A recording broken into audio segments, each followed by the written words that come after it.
Ang heograpiyang pantao ng Timog Silangang Asya.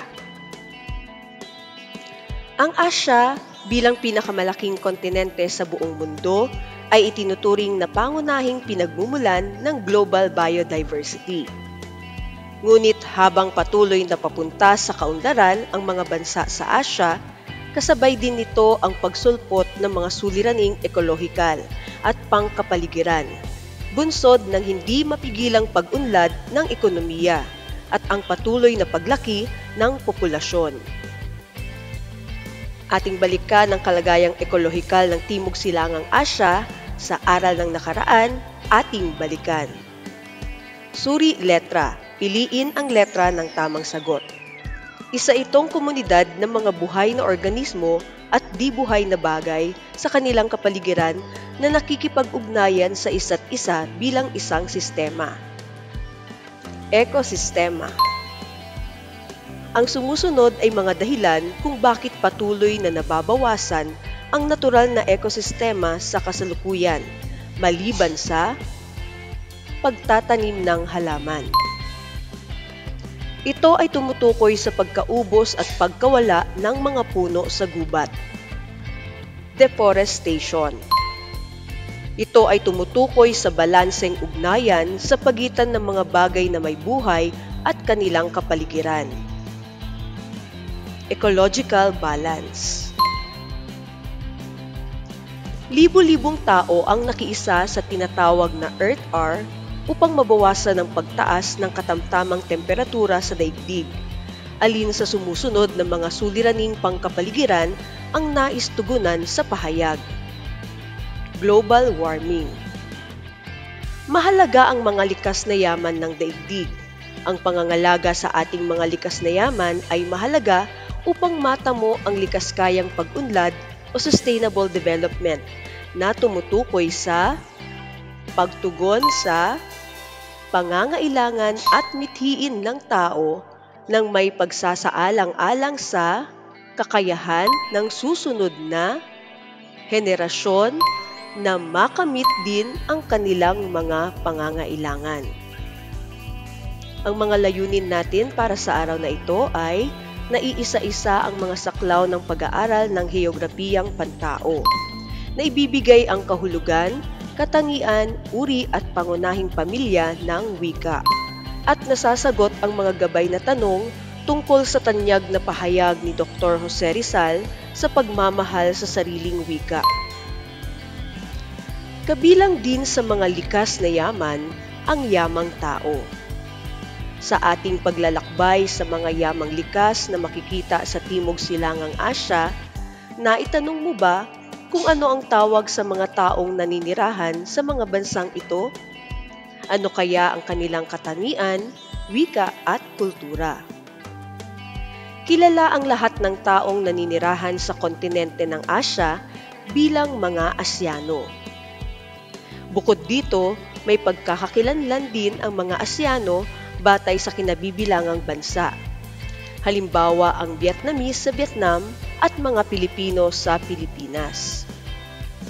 Bukod pa rito, maaari ring ikategorya ang mga tao sa Asya ayon sa pangkat etnolinguistikong kanilang kinabibilangan. Ibig sabihin, ang mga Pilipino ay maaaring maging kabilang sa grupo ng mga Tagalog, Ilocano, Cebuano at iba pa.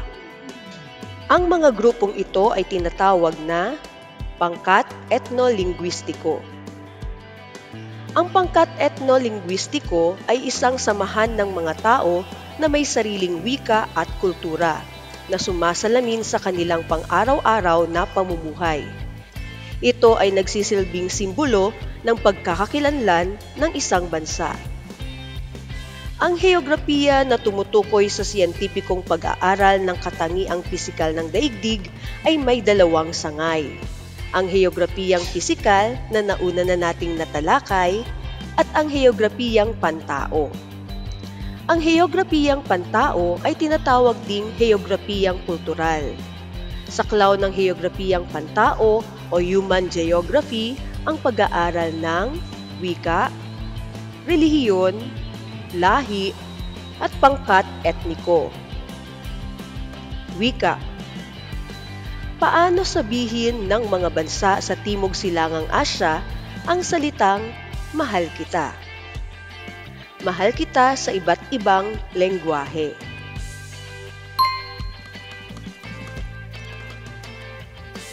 Paano naman sabihin ang salitang mahal kita sa iba't ibang dialekto ng Pilipinas? Iniibig kita sa iba't ibang wikang Pilipino.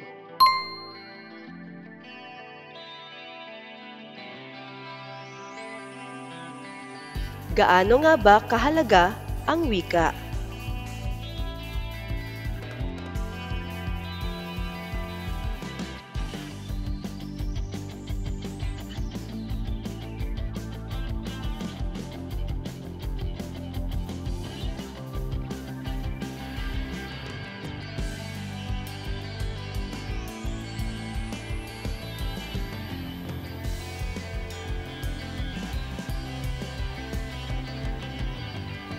Ang wika ay itinuturing bilang kaluluwa at salamin ng isang kultura.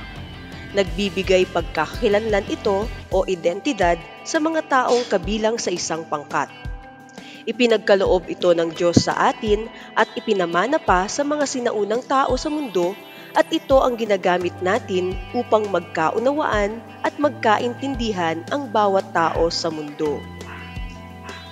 Ang wika ay isa ring masistemang balangkas na sinasalitang tunog na pinili at isinaayos sa paraang arbitraryo upang magamit ng mga tao sa pakikipagtalastasan na nabibilang sa iisang kultura ayon kay Henry Gleason. Mga katangian ng wika. Dinamiko. Ito ay nagbabago kasabay ng pagbabago ng panahon at pandaigdigan na pagbabago. May sariling kakanyahan. Hindi mahahanap sa ibang wika ang mga katangian ng isang wika. Kaugnay ng wika ang kultura ng isang bansa. Ang sining, panitikan, karunungan, kaugalian, kinagawian at paniniwala ng mga mamamayan ang bumubuo ng kultura.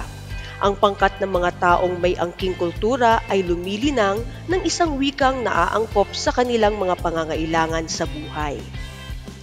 May dalawang uri ang wika. Ang tonal o wika na ang kahulugan ng salita at pangungusap ay nagbabago batay sa tono ng pagbigkas nito. Halimbawa ay ang mga wikang Burmese, Thai, Vietnamese at iba pa. Stress o non-tonal language. Ang pagbabago ng tono ng mga salita at pangungusap ay hindi nakapagpapabago sa kahulugan ng mga salita at pangungusap nito. Halimbawa ang wikang Cham at Khmer sa Cambodia, ang mga wikang kabilang sa Malayo-Polynesian o Austronesian tulad ng Tagalog at Javanese. Sa kabuuan, ayon sa Ethnologue 16th edition, mayroong 147 language families sa buong daigdig. Ang ilan sa pangunahing pamilya ng wika sa daigdig ay ang Afro-Asiatic, Austronesian, Indo-European, Niger-Congo at Sino-Tibetan. Mga pangunahing pamilya ng wika sa daigdig.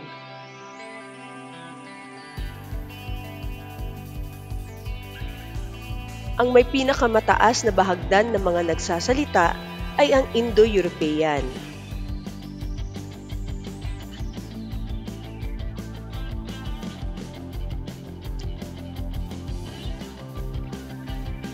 Ang Pilipinas ay kabilang sa Austronesian language family.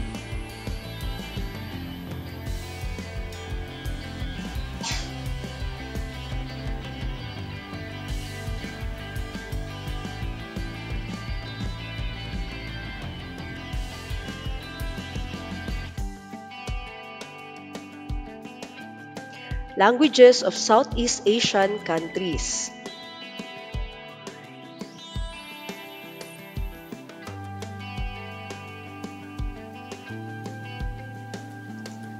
Dalawang pagpipilian.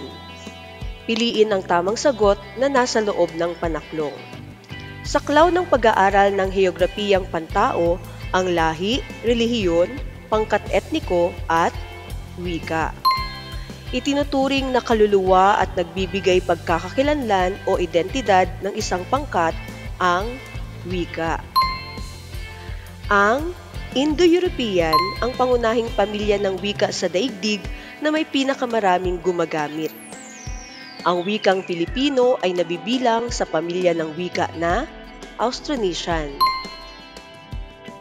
Ang mahalagang papel na ginagampanan ng wika sa tao ay ito ay susi ng pagkakaintindihan. Wika ko, mahal ko. Basahin at unawain ang tanyag na pahayag ni Dr. Jose Rizal tungkol sa pagmamahal sa wika. Sagutin ang mga gabay na katanungan. Ang hindi marunong magmahal sa sariling wika ay higit pa sa hayop at malansang isda. Tandaan, ang wika ang pinakamahalaga at pinakamatibay na pagkakakilanlan ng kultura ng isang pangkat ng tao o bansa.